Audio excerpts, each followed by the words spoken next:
Ayan, nandito tayo ngayon sa labas. Dito tayo magbablog, maganda yung paligid.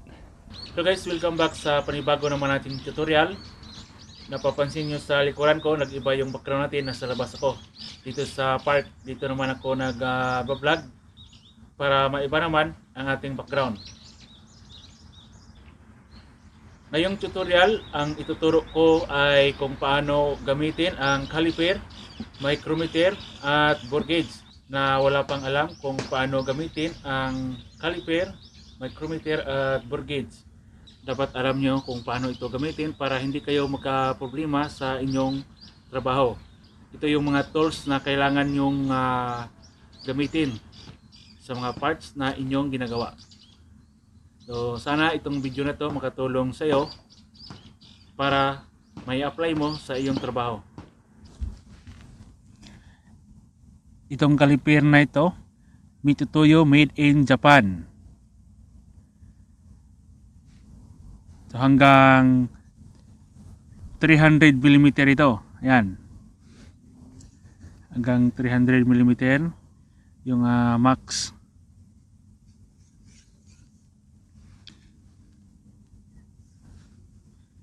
Ito tinatawag itong measuring inner. At dito sa baba, measuring outer. Nusukat ito yung sa loob. At ito naman ang tinatawag na lock screw.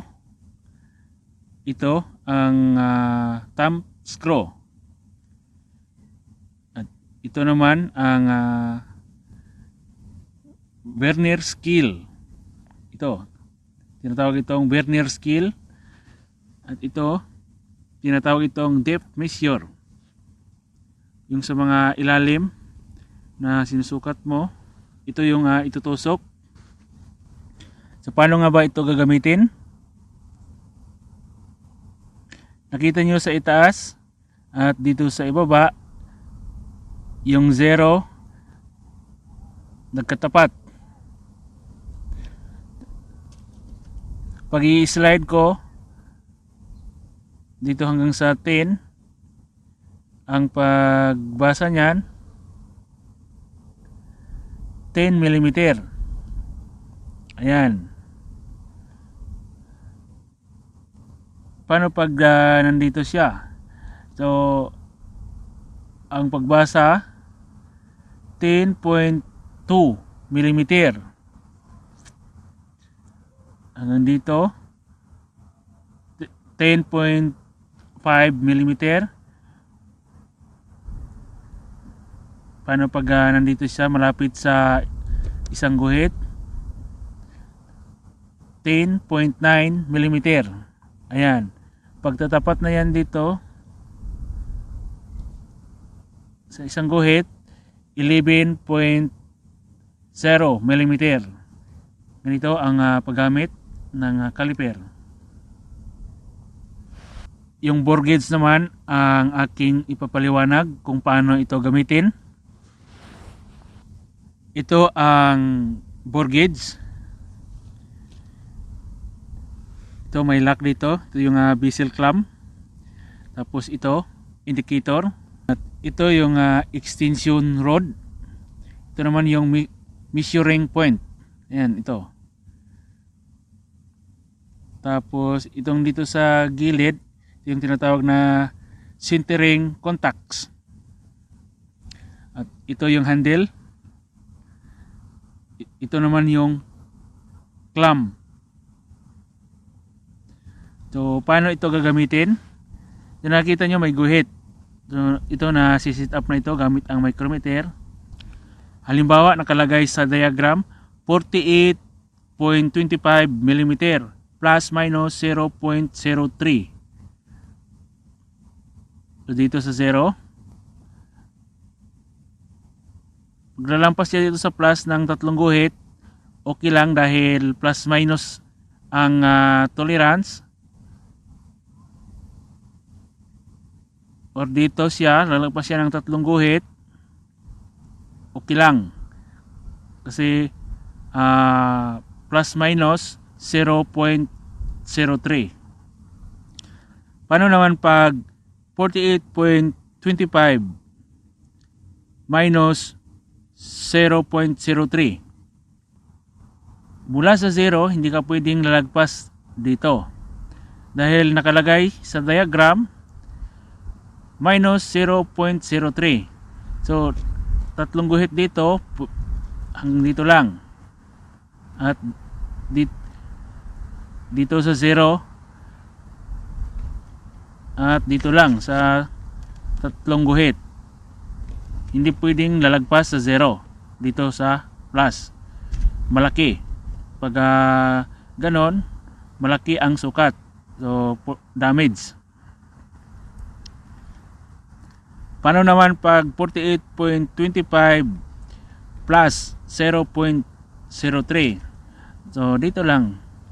Mula sa 0, dito lang yung tolerance niya sa hanggang 3.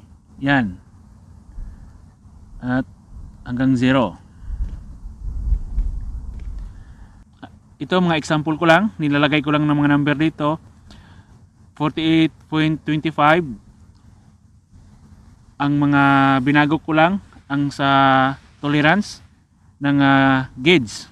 Halimbawa 48.25 minus 0.05. So mula dito sa 0, magma-minus ka ng 5 guhit hanggang dito. Hanggang dito lang. Hindi pwedeng lalagpas dito sa 10. Hindi rin pwedeng lalagpas dito sa 0. Yan. Mas maganda itama muna dito sa 0.05. Yan. Dito mo itama.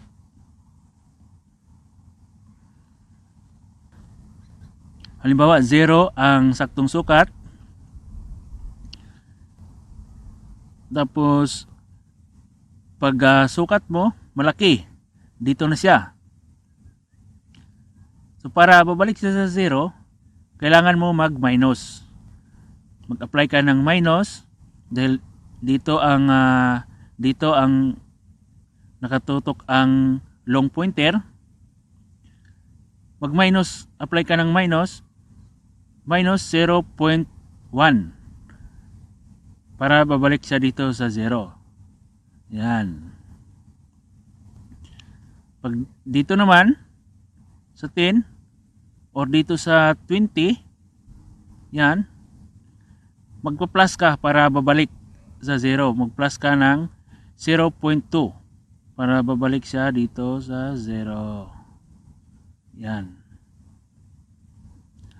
Hanapin mo lang kung anong numbers nakalagay sa tip at doon mo i-adjust pag sa CNC turning machine. Ito ang paggamit ng gauge. Ito ang micrometer. Ipapaliwanag ko sa inyo kung ano ang gamit nito at yung mga part nito kung ano ang tawag. Ito ang tinatawag na anvil or peck side. Ito naman ang spindle. At dito sa gitna, ito ang tinatawag na measuring space. Ito naman ang tinatawag na sleeve with vernier. Ito ang temple. At itong sa dulo, tinatawag na ratchet stop. At ito, nasira na. Lock ito dito. At ito ang tinatawag na frame. So, itong micrometer na ito, 50 hanggang 75 mm ang max nito. So, ito nakalagay, tingnan nyo sa sleeve at sa temple. Ayan, may mga numbers. Ito nakatutok sa 0. Ang pagbasa niyan 60.0 mm. Pag pipihitin ko ito pa kanan dito sa 10, ang pagbasa niyan 60.1 mm.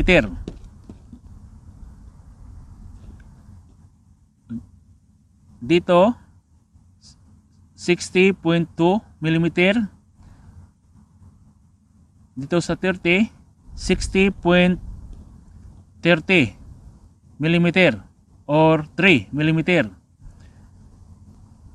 Ikutin ko, itama ko sa 0 at napapansin nyo dito sa sleeve, unti-unti siyang umaangat. Ayan. So ang bilang yan 60.50 mm. Pag inikot ko pa yan 60.55 mm.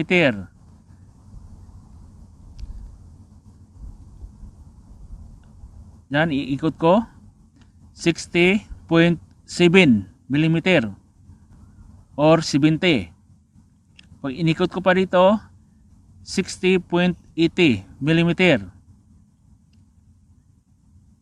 Pag inikot ko pa dito 60.90 mm. Napapansin nyo dito sa sleeve, unti-unti siyang umaangat. Pag pipihitin ko pa 60.95 mm. Pag itama ko na dito siya sa 0, napapansin nyo sa sleeve may guhit na, nakikita ng guhit. Ayan. So ang pagbasa niyan 61.0 mm. So itong dito sa thimble 0 hanggang, ang pagbasa nito hanggang 50, isang ikot. Pag dinalawa mong ikot 100 ito lahat. Pag iniikot-ikot mo dito na siya, dito naman sa sleeve unti-unti siyang umaangat. Yan, pipihitin ko pa kanan. Yan, unti-unti siyang umaangat. Kagaya niyan 65.0 mm. Ayan.